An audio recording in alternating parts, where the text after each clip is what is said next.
તો નમસ્કાર વિદ્યાર્થી મિત્રો, ધોરણ 10ની અંદર આજે ગણિત વિષયનું પેપર જે લેવાઈ ગયું છે બોર્ડ દ્વારા, એનું વિદ્યાર્થી મિત્રો આપણે બેઝિક ગણિતના પેપરનું સોલ્યુશન કરવા જઈ રહ્યા છે વિદ્યાર્થી મિત્રો. તો વિદ્યાર્થી મિત્રો, ચાલો આપણે ધોરણ 10 બેઝિક ગણિતના પેપરની ચર્ચા કરીએ. તો સૌથી પહેલાં આપણને ખબર છે બેઝિક ગણિતનો કોડ છે 18. તો એના વિશે આપણે ચર્ચા કરીએ વિદ્યાર્થી મિત્રો. તો સૌથી પહેલાં છે આપણી પાસે વિભાગ એ, જે 24 ગુણના છે. તો ચાલો આપણે પ્રશ્નો 1ની ચર્ચા કરીએ. તો પ્રશ્નો 1, દ્વિચલ સુરેખ સમીકરણનું યુગ્મ એના છેદમાં a2 does not equal to b1ના છેદમાં b2 હોય તો તેનો ઉકેલ ખાલી જગ્યા હોય છે. તો આપણને ખબર છે વિદ્યાર્થી મિત્રો, તો કેટલા ઉકેલ મળે છે? એક ઉકેલ મળે છે, એટલે કે ઓપ્શન એ સાચો છે. ત્યારબાદ વિદ્યાર્થી મિત્રો આપણે જોઈએ પ્રશ્ન નંબર 2, જો ખાલી જગ્યા થાય તો દ્વિઘાત સમીકરણ ax નો વર્ગ વત્તા bx વત્તા c બરાબર 0, A does not equal two 0ના બે બીજ સમાન અને વાસ્તવિક હોય તો આપણને શું મળે છે? તો જ્યારે વિદ્યાર્થી મિત્રો આવું જ્યારે સમાન અને વાસ્તવિક બીજ બંને જો સરખા મળે તો આપણી પાસે જે છે b² - 4ac બરાબર 0 મળે છે, એટલે કે ઓપ્શન બી સાચો છે.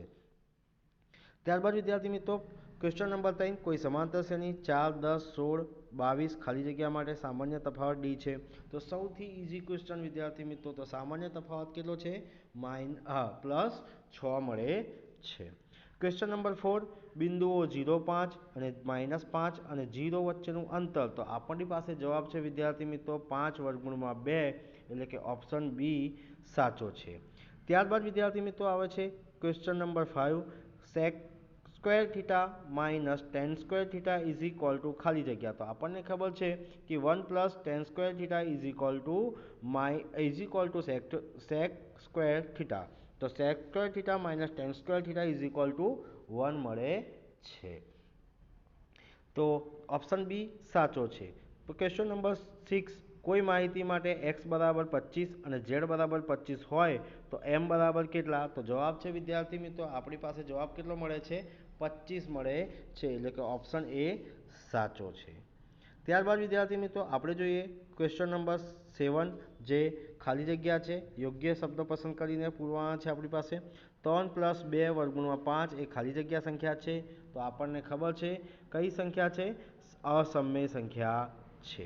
8મો પ્રશ્ન છે, દ્વિઘાત બહુપદી 4x² - 3x - 7ના શૂન્યનો સરવાળો ખાલી જગ્યા છે. તો જવાબ છે વિદ્યાર્થી મિત્રો 3/4.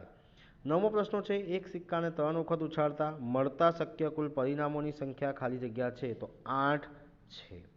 ત્યારબાદ વિદ્યાર્થી મિત્રો આપણી પાસે આવે છે ક્વેશ્ચન નંબર 10. એની અંદર પ્રશ્નો છે tan θ * cot θ is equal to ખાલી જગ્યા. તો જવાબ છે વિદ્યાર્થી મિત્રો 1 મળે છે. 11મો પ્રશ્ન છે, વર્તુળને વધુમાં વધુ ખાલી જગ્યા સમાંતર સ્પર્શકો છે. તો જવાબ છે વિદ્યાર્થી મિત્રો વર્તુળને વધુમાં વધુ 2 સમાંતર સ્પર્શકો છે. 12મો પ્રશ્ન છે, -2, -3, 0, 1, 3, 2, 7નો મધ્યસ્થ ખાલી જગ્યા છે. તો જવાબ છે વિદ્યાર્થી મિત્રો 1 મળે છે. ત્યારબાદ વિદ્યાર્થી મિત્રો આપણી પાસે આવે છે ક્વેશ્ચન નંબર 13 થી 16, જે સાચા છે કે ખરા છે એનો આપણે જવાબ આપવાનો છે વિદ્યાર્થી મિત્રો.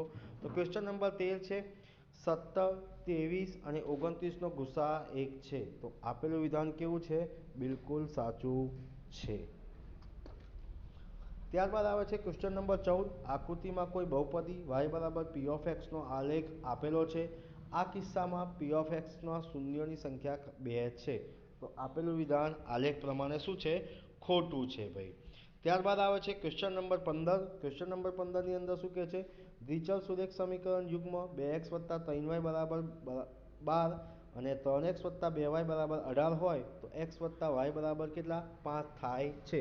તો વિદ્યાર્થી મિત્રો ગણતરી કરીએ તો આનો જવાબ શું મળે છે? આપણને ખોટો મળે છે. ક્વેશ્ચન નંબર 16, અશક્ય ઘટનાની સંભાવના 0 છે. તો આપેલું વિધાન કેવું છે? ખોટું છે. ત્યારબાદ આવે છે વિદ્યાર્થી મિત્રો પ્રશ્ન number 17, a 2a 3a 4a સમાંતર શ્રેણી છે કે નહીં? તો જવાબ છે વિદ્યાર્થી મિત્રો સમાંતર શ્રેણી છે. 18મો પ્રશ્ન છે, વર્તુળની અંદર આવેલા બિંદુમાંથી વર્તુળને કેટલા સ્પર્શકો મળે છે? તો જવાબ છે વિદ્યાર્થી મિત્રો વર્તુળની બિંદુની અંદર એક પણ સ્પર્શકો મળે નહીં. 19મો પ્રશ્ન છે, પાસાને એક વખત ઉછાળતા 6નો અંક ના મળે તેની સંભાવના કેટલી? તો જવાબ છે વિદ્યાર્થી મિત્રો 5/6. ત્યારબાદ 20મો પ્રશ્ન છે, પ્રથમ 11 પ્રાકૃતિક સંખ્યાઓનો મધ્યક શોધો. તો જવાબ છે વિદ્યાર્થી મિત્રો પ્રથમ 11 પ્રાકૃતિક સંખ્યાઓનો મધ્યક 6 છે. ત્યારબાદ વિદ્યાર્થી મિત્રો આપણી પાસે આવે છે જોડકા આવે છે 21 અને 22. તો 21મા નંબરનો જોડકો છે, અર્ધગોલકના વર્તુળાકાર આધારનું ક્ષેત્રફળ તો પાઈ સ્ક્વેર. 5 રૂપિયાના સિક્કાનું ઘનફળ તો પાઈ સ્ક્વેર h. ત્યારબાદ વિદ્યાર્થી મિત્રો ક્વેશ્ચન નંબર 23 અને 24. તો થીટા ખૂણાવાળા વૃત્તાંશના ચાપની લંબાઈ તો પાઈ થીટા છેદમાં 180. વર્તુળનો પરિઘ બરાબર તો કે 2πr અથવા પાઈ ડી, એટલે કે અહીંયા પણ તમને જવાબ આપેલો છે. ત્યારબાદ વિદ્યાર્થી મિત્રો વિભાગ બી ની અંદર જોઈએ તો વિભાગ બી ની અંદર પણ આપણે દ્વિઘાત બહુપદી x² + 7x + 10 ના શૂન્ય શોધો. તો સૌથી ઈઝી દાખલો છે ભાઈ, આનો અવયવો પાડીએ તો 5 દુ 10 એટલે 5x + 2x, x² 5x + 2x + 10 બરાબર 0. હવે આની ગણતરી કરીએ તો આપણને જવાબ મળે છે. ત્યારબાદ -1/4 અને 1/4 ને બહુપદી મેળવવાની છે વિદ્યાર્થી મિત્રો, તો આનો જવાબ પણ તમને મળે છે. ત્યારબાદ અવયવ વિકલનની રીતે ઉકેલ શોધો. દ્વિઘાત સમીકરણ છે x² - 3x - 10 બરાબર 0નો અવયવ વિકલનની રીતે ઉકેલ શોધો. 28મો પ્રશ્ન છે વિદ્યાર્થી મિત્રો, સમાંતર શ્રેણી 2, 7, 12નું 10મું પદ શોધો. તો અહીંયા પણ તમને જવાબ સૌથી ઈઝી પ્રશ્નો આપ્યા છે. પ્રથમ 1000 ઘન પૂર્ણાંકનો સરવાળો શોધવાનું કીધું છે વિદ્યાર્થી મિત્રો. તો વિદ્યાર્થી મિત્રો આપણે અહીંયા જોવા જઈએ તો વિભાગ બી જે છે એકાંદરે એકદમ સૌથી ઈઝી પ્રશ્નો આપેલા છે. ત્યારબાદ વિદ્યાર્થી મિત્રો આપણે જોઈશું વિભાગ સી ની અંદર. તો વિભાગ સી ની અંદર પણ આપણને આદેશની રીતે જોયું છે 2x + 3y = 11, 2x - 4y = -24. અહીંયા પણ તમને ઉકેલ સોલ્યુશન આપ્યું છે. 7 વડે વિભાજ્ય પ્રથમ 40 ધન પૂર્ણાંકનો સરવાળો પણ અહીંયા વિદ્યાર્થી મિત્રો શોધવાનું તમને કીધું છે. તો એકાંદરે વિભાગ સી પણ એકદમ ઈઝી છે. ત્યારબાદ વિદ્યાર્થી મિત્રો આપણે જોવા જઈએ વિભાગ સી પછી આપણી પાસે આવે છે વિભાગ ડી ની અંદર. તો વિભાગ ડી ની અંદર વિદ્યાર્થી મિત્રો સમપ્રમાણતાનો મૂળભૂત પ્રમેય લખો અને સાબિત કરો, એ પણ તમને અહીંયા લખેલું છે. 90 સેમી ઊંચાઈવાળા એનું પણ અહીંયા વિદ્યાર્થી મિત્રો દાખલો તમને અહીંયા આપેલો છે. તો વિદ્યાર્થી મિત્રો જોવા જઈએ તો બેઝિક ગણિતનું એકાંદરે પેપર સૌથી ઈઝી પૂછવામાં આવેલું છે.